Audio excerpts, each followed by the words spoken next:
Good afternoon, everyone. Thank you for joining us today for the Johns Hopkins School of Education Master in Science Education Policy virtual webinar. My name is Sion John. I'm the Assistant Director of Admissions at the Johns Hopkins School of Education, and also presenting today I have my colleague from the Office of Admissions, Tyreen Maddox, and Executive Director of the Institute of Education Policy and Professor Dr. David Steiner joining us today.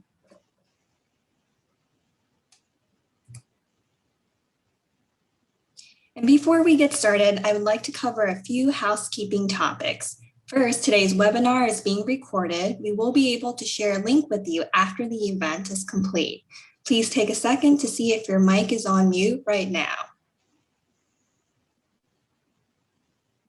Please have your mic on mute and video off at all times during the presentation. There will be a Q&A session at the end of the presentation. Please type your question in the chat box and we will read and answer your questions. And at this time, I'll hand it over to Tyreen. Thank you so much, Sion. Good afternoon, everyone. My name is Tyreen Maddox. I am the admissions coordinator for this program, the MSed Policy program within School of Education. So today's agenda, I'd like to share with you today. First, we're going to kick off the presentation, sharing an overview of the Johns Hopkins School of Education. Then Dr. Steiner will go over the details of the education policy program. Lastly, I'll wrap up with the admissions requirements and leave the floor open for questions at the very end. Please keep in mind to type your questions in the chat box at the end of the presentation. So just to start, some quick facts about Johns Hopkins University School of Education. We are one of 9 schools at the Johns Hopkins University. We began offering college courses for teachers in 1909 and then became our own school in 2007. We are proud to share that the Johns Hopkins School of Education is consistently ranked one of the top schools in education by the U.S. News and World Report.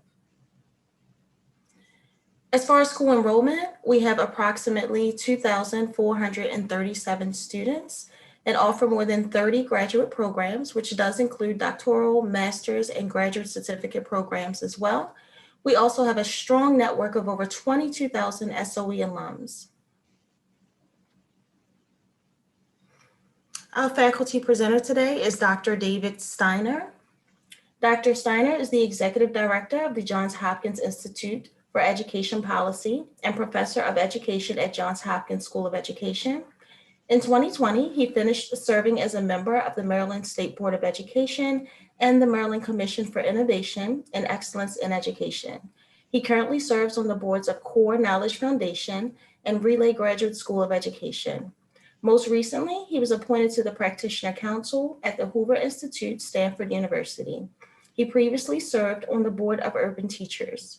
He also served as Commissioner of Education for New York State, as the Clara and Larry Silverstein Dean at the Hunter College School of Education, and as Director of Education at the National Endowment for the Arts. At this time, I'd like to turn the presentation over to Dr. Steiner. Thank you, Tyree. Good afternoon, everybody, and thank you so much for joining us. As we said, there'll be plenty of time for questions and answers, but let me give you an overview of the master's degree. Essentially, the idea for this really came to me long ago when I was serving as Commissioner of the state of New York. I looked very hard for really smart, good people to help me with a huge policy agenda. And very frankly, it was hard to find them. I'm not alone. State education agencies, big school districts, nonprofits, all kinds of organizations, including mayor's offices, all of them are looking for folks who have a background in ed policy, who can really turn research into policy memos, advice, look at budgets, look at the legal issues. And there isn't a great deal of choice, frankly, when it comes to finding good people. We need them deeply and urgently. Never before, I think, and this is true as of the last, I would say 5 years, not even 10, certainly the last 5, have we needed these folks so much. In the old days, these various agencies were essentially regulatory. That is, they made the rules and they did compliance. they figured out if various folks were behaving themselves.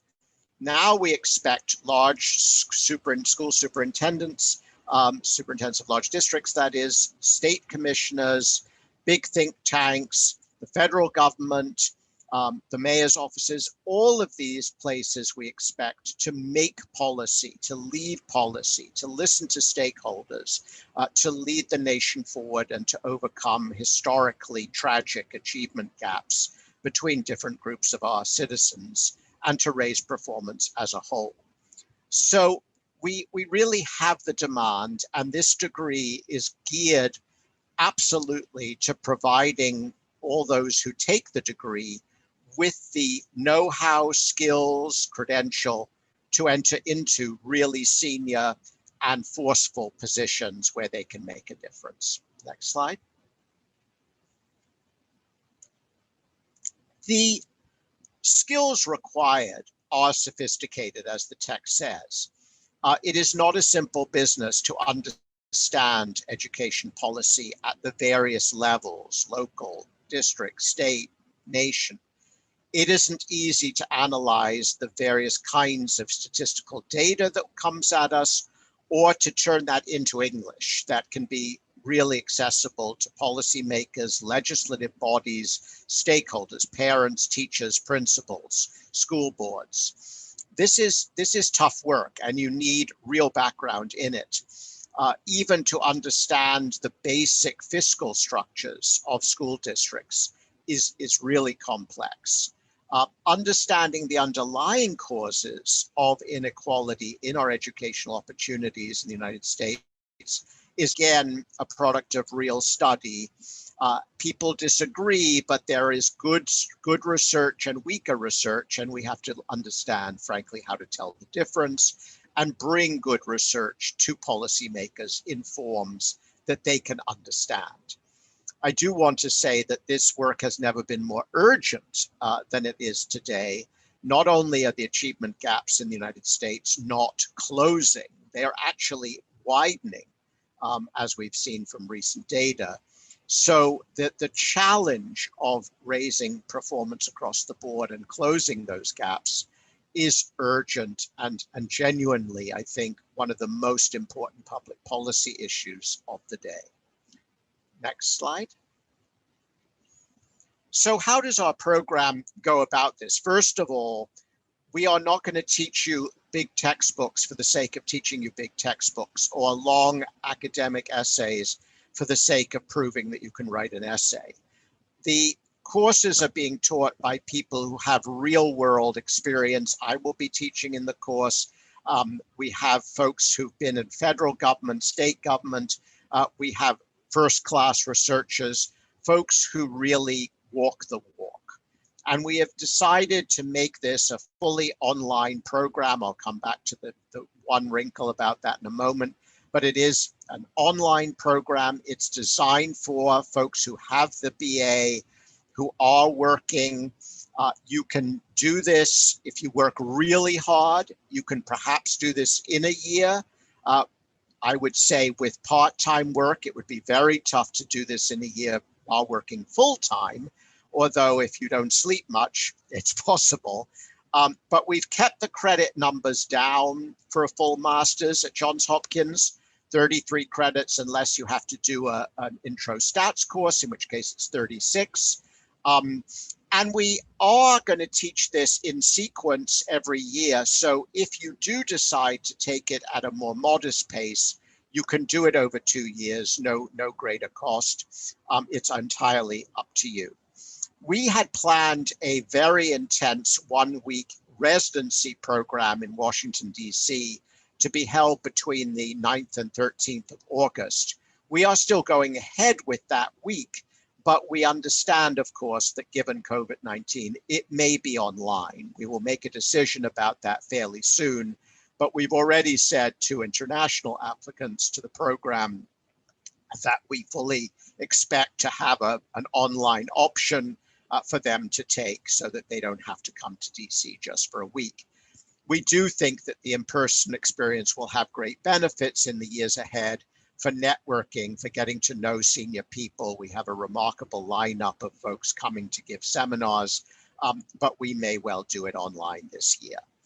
So it's compact, it's online, it's really geared at the most important skills and knowledge that you will need. You will get to meet outstanding faculty who can help you network for post-program, post-degree job entrance with really outstanding links to many, many organizations and agencies across the country. This is the opposite of an old-fashioned academic program. We have designed the readings, the work, so that at the end of the day, you will have a portfolio of artifacts that you can show prospective employers that will really indicate your readiness for really important jobs. Next slide. The nuts and bolts of the program, basically there are 2 courses in the first summer, then 3 in the fall, the spring, and the second summer semesters. That's to get all of this into the 12 months. And again, it's your choice to take more time and to spread it over 2 years. And I've already indicated this exception, this 1 week, but also suggested that too may be online. I should have pointed out that one intense week where there'll be morning and afternoon seminars is embedded in a full 3-credit course. You will be doing readings before that seminar starts in preparation so that you don't hit it cold and so that you're really ready to benefit from what folks are going to be presenting. They will give us short reading lists in advance around their presentations and their seminars. So that semester will be a regular 3-credit course, of which the 1 week will be an integral part. So that's a little bit about the sequence.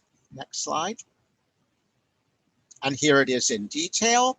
And again, as was said at the beginning, this whole presentation will be made available to you for those of you who really want to understand the exact sequences. But this is the way it looks. We do ask that those of you who haven't done a stats course recently, you will need to do the intro to stats. Very frankly, numerical skills are crucial. They make the difference in many cases between hiring and non-hiring.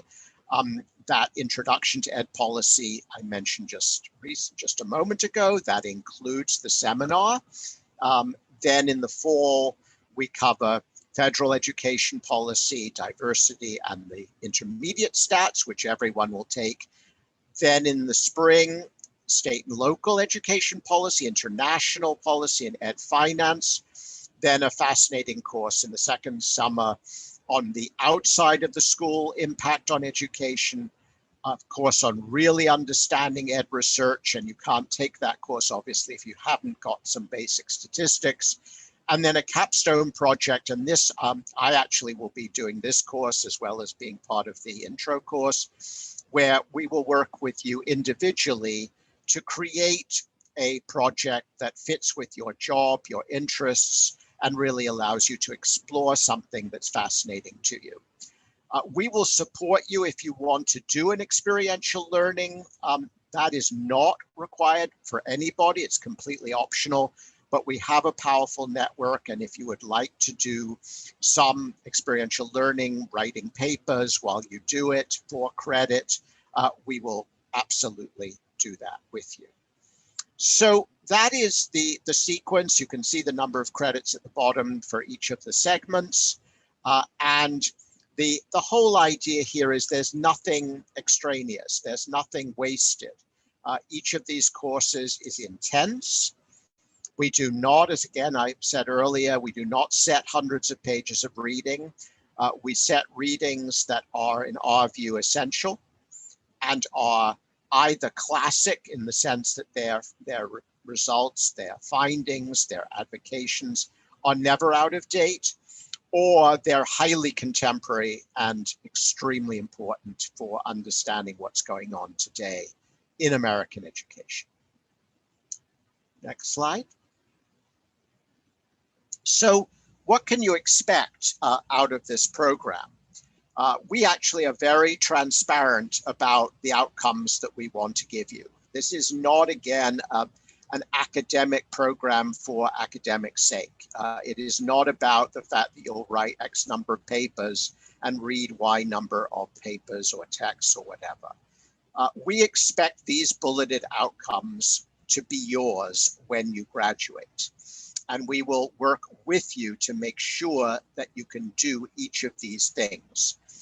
We will assure future employers that you can, because the artifacts that you create while doing your coursework will be collected into a digital portfolio, which can be made available by you to them. So each of these things will be assessed during the program. You'll be asked to do work that shows you can do each of these skills, have each of these pieces of knowledge, and really come out ready for the workforce. And when I say workforce, when I'm talking about translating research into policy recommendations, what I mean is that, for example, if I were back in the commissioner's office in New York State, I would call you in and I would say, look, we've had 3 papers in the last 4 months talking to us about tutoring and COVID. I want to know whether the research is really good, and I want to know what the darn thing really costs. Go away, look at all this stuff, and get me a 3-page memo on Friday. That is the real world, and that's the real world that you're going to be prepared for. Same with budgets, same with effectiveness, about impact on particularly underserved or marginalized populations. What does the research say? What doesn't it say? What don't we know? Again, I don't want to say that this isn't also a pathway to a doctorate. We have a wonderful online EDD program at the School of Education. We also have a PhD program, highly selective. These naturally are possibilities for those who want to go on and perhaps think about a doctoral degree. Particularly the EDD makes sense because it continues on this theme of being online and focused on working with professionals while they are doing their day job. And so I don't want to give the impression that this can't be used as part of a progression to a doctorate, but it is very much designed as also an end in itself, as a terminal master's degree that will be an accelerant for each of you who take it into the job market at a really interesting place, ready to do really fascinating and important work. So as you can see, these are real world skills, and they're real world skills that are really in demand. And again, while I've talked about agencies, federal, state, superintendents in big cities, there are also a lot of think tanks that need these skills, folks with these skills. There are a lot of nonprofits. This is not any longer a small market at all. I had 3,200 people working for me in the office in Albany, in New York State. Now that's a big agency, obviously, but there are other very large agencies. New York City employed more people than I did, for example. Chicago, enormous. Los Angeles, enormous. But even smaller places, Baltimore, where we work today, is always looking for this kind of talent. So it's across the United States. Next slide. We've talked a little bit about this. I do want to come back to it quickly, because even if we do this online, or you want to contact me as a student and say that for personal reasons you simply can't make it to DC if we do hold it live, you do need to make sure that you're free that week of August 9th, 13th. So if you're seriously considering the program, please don't make reservations to go on holiday that week. That is really the only attendance requirement. The bulk of your work in the coursework will be asynchronous, meaning you can do it whenever you wish. We are encouraging the instructors to have perhaps 2 online synchronous meetings, meaning everyone will be there at the same time, because we do believe it important to get to know your fellow students, get to know the professor, have a little bit of real-time interaction. But this is the only extended sequence of time where we do need you to be available. It will go from something like 9 in the morning till 4:30 in the afternoon, American Eastern time. So this is something we do request that you put in your diaries if you're serious about the program. Again, we're not going to waste your time. These are outstanding people from the DC world and beyond who we are bringing in to give intense seminars on issues on which they are the nation's experts. So this should be a really exciting experience, and I'm looking forward to it personally. Next slide. So again, not going to go into a lot of advertising. Of course, there are other programs. I wouldn't have designed this with my colleagues if I felt there wasn't a need. I think some of the programs inevitably out there are very academic. Some of them are really led by wonderful professors, but who have no real world experience in policy or modest experience. We really do know the world out there. We know the demands, we know the skills, we know the knowledge that is required, and we have designed the program explicitly based on that knowledge and that experience. So again, this is for folks who are ambitious about making a policy difference in K-12 education in the United States and abroad. We will have, as you saw, a course on international education, lessons both ways, the world for America, America for the world.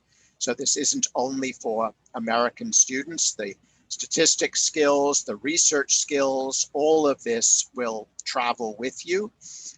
So by all means, we welcome international students. I would say that the core of the program is designed to really equip you to understand what can be done in public education, what the best ideas are, what the limits of those ideas are, what the experiences have been across the globe, what we can understand that works, what may not travel.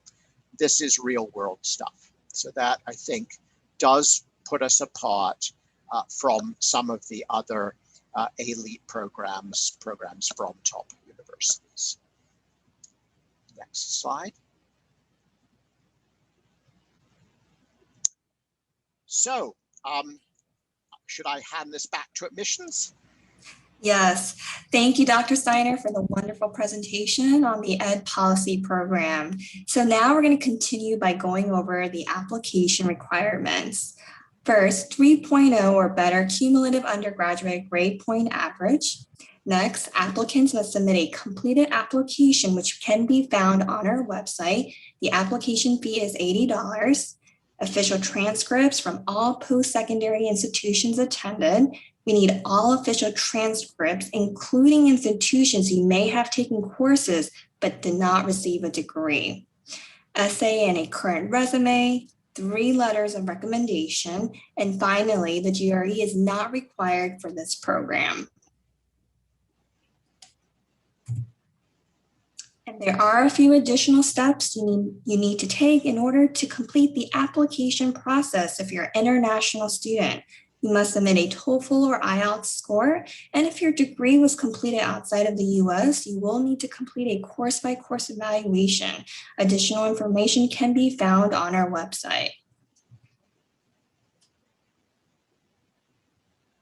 The current tuition for the Masters of Science in Education Policy at SOE is $1,300 per credit, and the total cost of the program with the statistics course is $46,800, and without the statistics course, it is $42,900.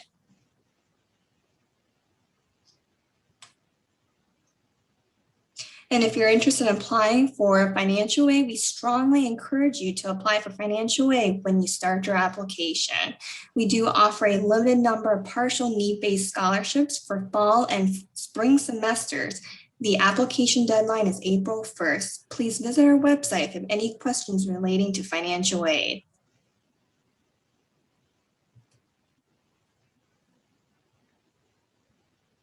Thank you for attending the Education Policy Virtual Webinar. At this time, we would like to open up the floor for questions.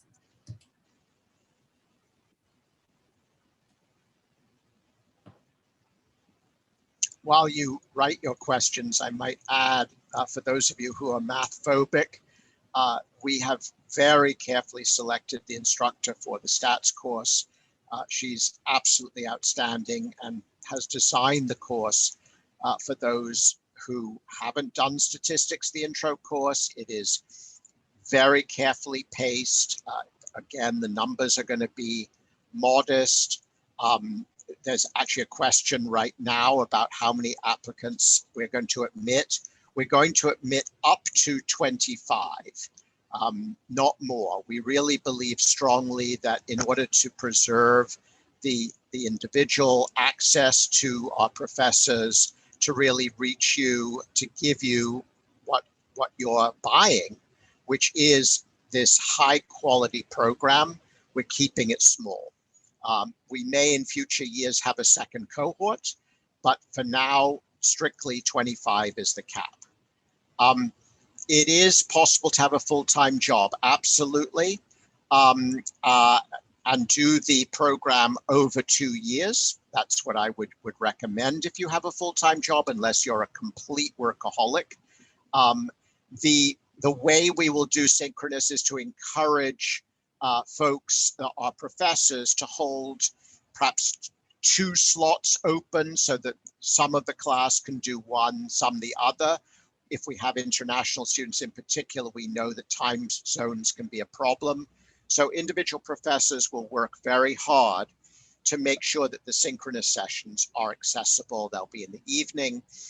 We've done this a lot with with our EDT program, so we know what to do. If you have a master's degree, yes, you should submit undergraduate transcripts. People do ask about, if they somehow had a challenging undergraduate time and they just were underneath that 3.0, but they have strong graduate degree, will we look at the application? Yes, we will. But if the undergraduate is weak, we expect to see a strong graduate degree, and we expect at least one of the writers on your behalf to speak to your academic credentials. Admissions folks, I don't know about the GI Bill, do we?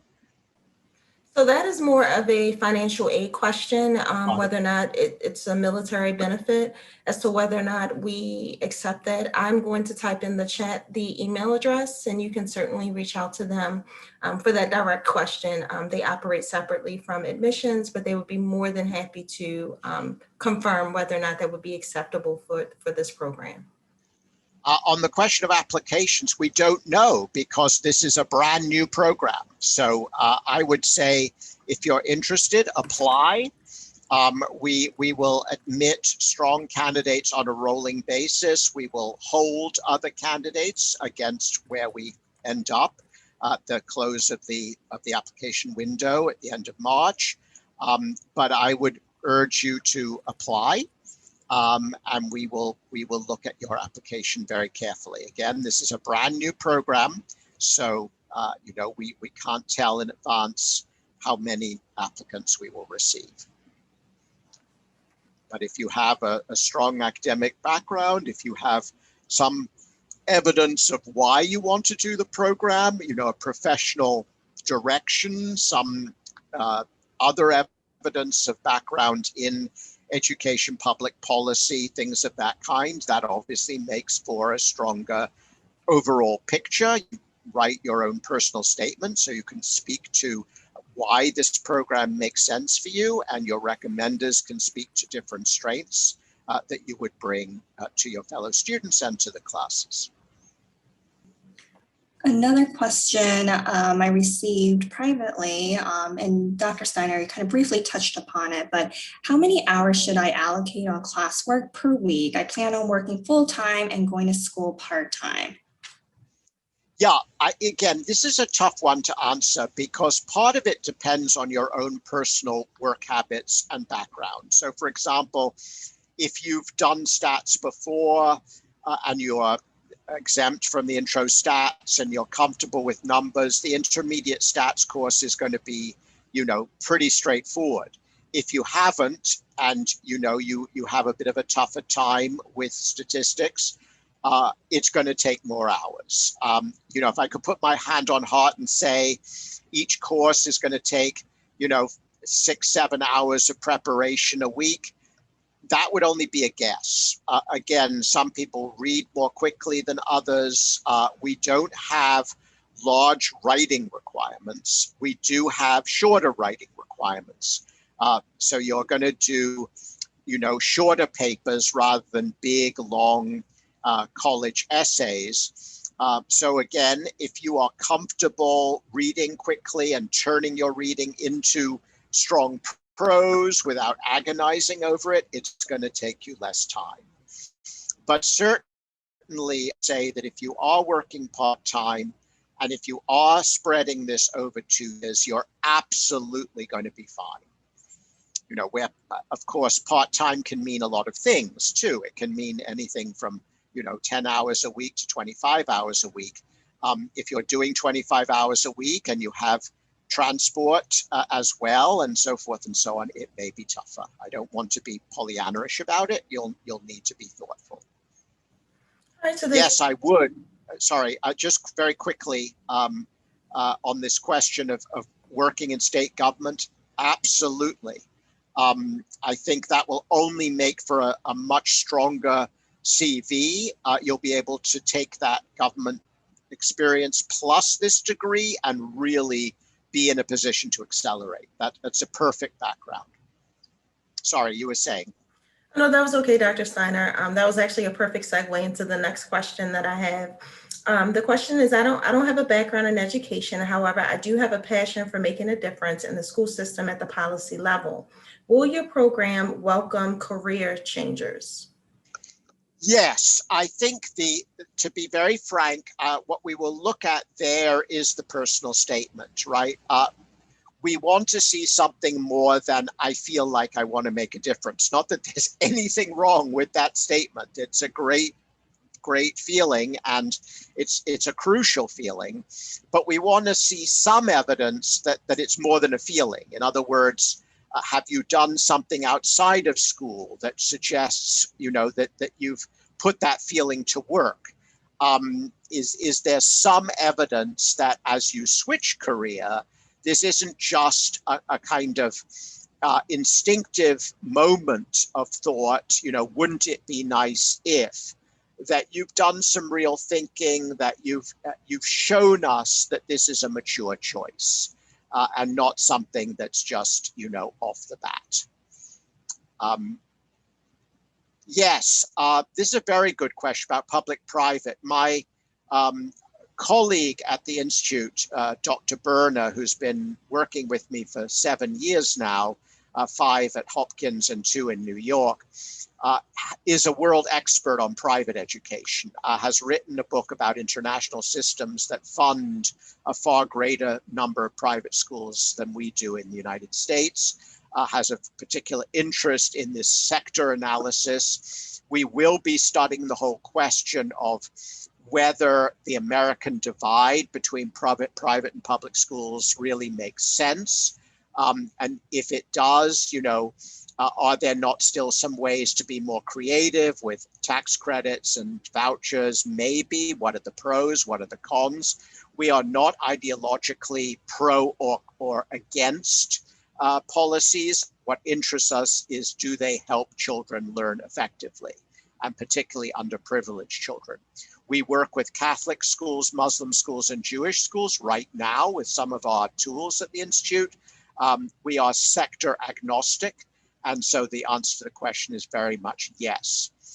The diversity course looks at really hard research on what makes a difference for students of color, for underprivileged students, economically, special needs students, gifted students. Everyone is diverse in different ways, but we look at those sectors in particular, and we raise really tough questions, right? What does make a difference for them, not just in school, but for long-term life outcomes? And how can we put in policies that don't embody the soft bigotry of low expectations, that do challenge those students to get the best from them and give them the best options for access to further education, better jobs, and better life skills and outcomes. The education finance course actually teaches you the skills of how to read a district budget, how to read a state budget. You may think that's just, understanding Excel. It isn't. It's one of the most arcane aspects of American education. And unless you are prepared to understand how education budgets work, you won't be much use in the mayor's office or the district office or the state office, or even in think tanks where you're going to be asked to look at different kinds of financing possibilities for education. So again, nuts and bolts, policy nuts and bolts, as is the case throughout the program. Just to be very frank, I couldn't teach the finance program. I'm going to try to do the readings because I still have a lot to learn in that area. I have a lot to learn in every area, but that one in particular is a domain that I know I need to know more about. So I'll be a student along with everybody else. Any other questions? Thank you, Dr. Steiner. I received a question from a student. Can you share again on how to waive the statistics course? Yes, you have to show us that you've taken a stats course within the last 5 years with a grade of B or better. I think I'm remembering that accurately. It says it in the application. If you have, then we waive the requirement. The reason we ask for a B or better in 5 years is pretty simple. The memory of statistics is not great for those who don't use it. If you did a course 8 years ago and I gave you a stats course test today, I'd be astonished if either you or I passed it if we haven't been using our stats. It shouldn't be difficult for you to do the refresher course, but we want to be absolutely sure that before you go into intermediate stats that you have the foundation. And if you did a course recently, but you didn't do well in it, all the more reason why you need a second bite at that apple. It's just crucial. So many jobs in education, administration, policy, the world we're preparing you for, you will get a huge advantage for coming in with that set of skills. And the follow-up question for the question that you just answered, the student said, I took statistics, however, it's been more than 5 years. Can it still be waived? No, that's exactly what I just said. It can't be waived for the very simple reason that you've probably forgotten. I'm not making a personal remark. I'm talking about myself. If I think back on a course I took 5, 6, 7, 8 years ago that was technical, I very much doubt whether I remember more than the absolute bare bones. So there's a question about mathematics in teaching. Would you recommend the program for somebody looking to be a better teacher? If you're thinking about moving into administration, into the assistant principal and principalship, yes, absolutely. If you want to stay being a teacher, hand on heart, no. This isn't really for you. There are better masters to take in terms of pedagogy that are going to focus on being a better teacher. I'm not going to say this knowledge wouldn't be useful to you. Of course it would. It would make you very thoughtful about your profession, but I would characterize it as a luxury. Let me leave it at that. The course is being taken students ed policy or will students in other programs being, no, this is a cohort system. Those who are admitted will be admitted and only those, it will be for those students. If you decide to do something else, that's of course entirely up to you. But the students who take these courses will be in this program as a whole. How relevant curricula were there towards eventually the type of research you refer to here, such as? Oh yes, very much so. I mean that there's the course devoted to analyzing research. The stats courses will use educational research as their material. There'll be a lot of relevance and a lot of reference to behavioral research and other kinds of research for education. So that's a definite yes. That's an obvious yes. For those of curriculum design, what level focus we have on study interventions around? Very much so. This is my own particular passion. When I was commissioner, I invented something called Engage New York, which was the first free open education resource, high quality curriculum in math and in ELA, now been downloaded, I think 160 million times or so. Curriculum is a passion, and high quality curriculum and high quality professional development around curriculum and assessments integrated with high quality curriculum, very important.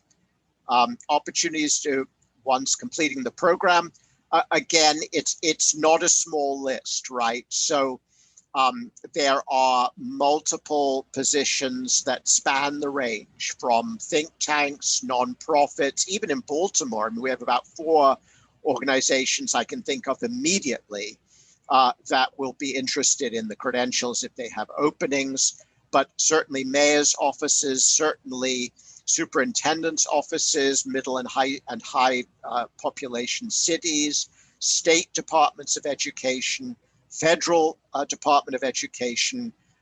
It's a long list, and even, you know, middle-sized cities. I do want to stress this. It's not just the New York, Chicago's, and so forth and so on.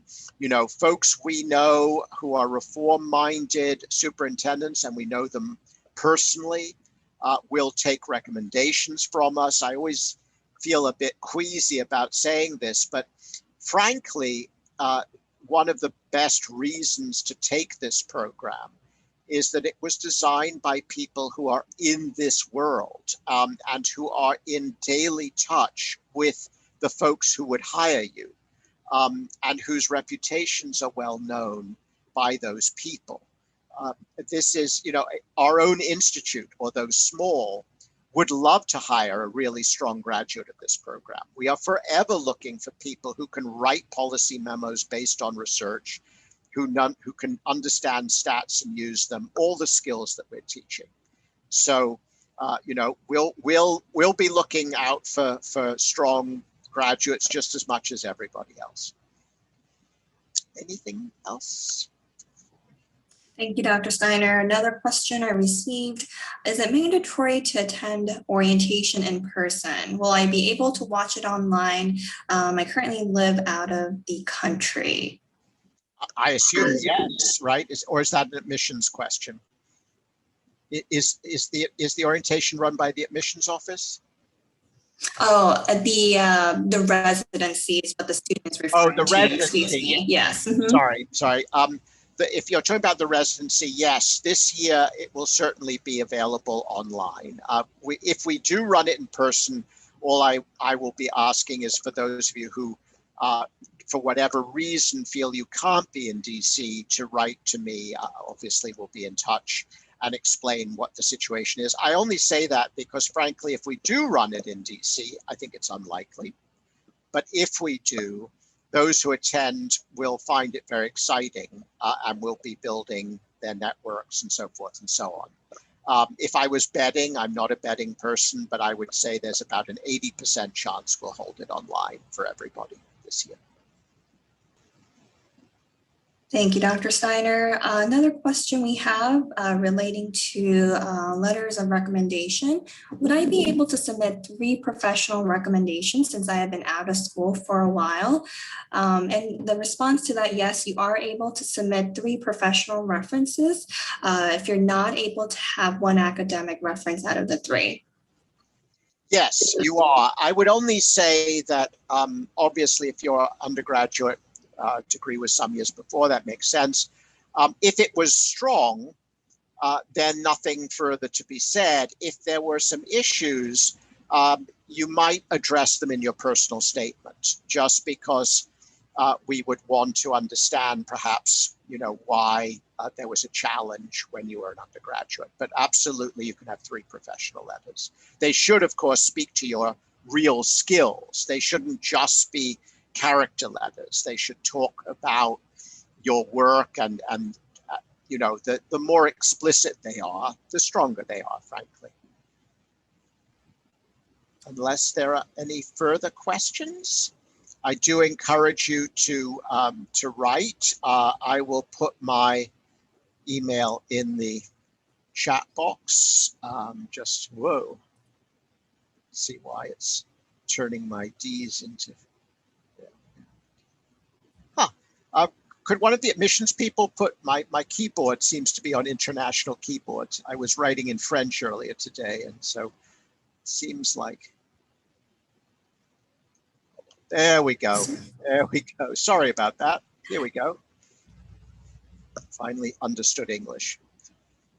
Please don't hesitate to write to me if you have questions that you didn't have time to ask today, and obviously also to our program coordinator who's on this call, Dominique Dureau, who works directly with me. She will be delighted to funnel anything that she doesn't know the answer to, and she knows most answers, but anything she can't answer, she'll send to me. Yes, and also on this slide, we also have Tyrene's contact information here on this slide. Great. Well, thank you, everybody. I really appreciate your spending this time with us. Hope that you are motivated to apply. I think it's going to be a terrific program. I really do. I have worked with my colleagues to design this from scratch for the 21st century needs of our children in the United States, and we're excited to launch this program this year. So hopefully we'll see some of you in it. Thank you so much for your interest in the Johns Hopkins School of Education. And just one quick friendly reminder, the application deadline for this program is March 26th. And of course, any questions you have, please reach out to the Office of Admissions. Have a wonderful evening, everyone. Thank you so much. Thanks, everyone. Take care. Be well.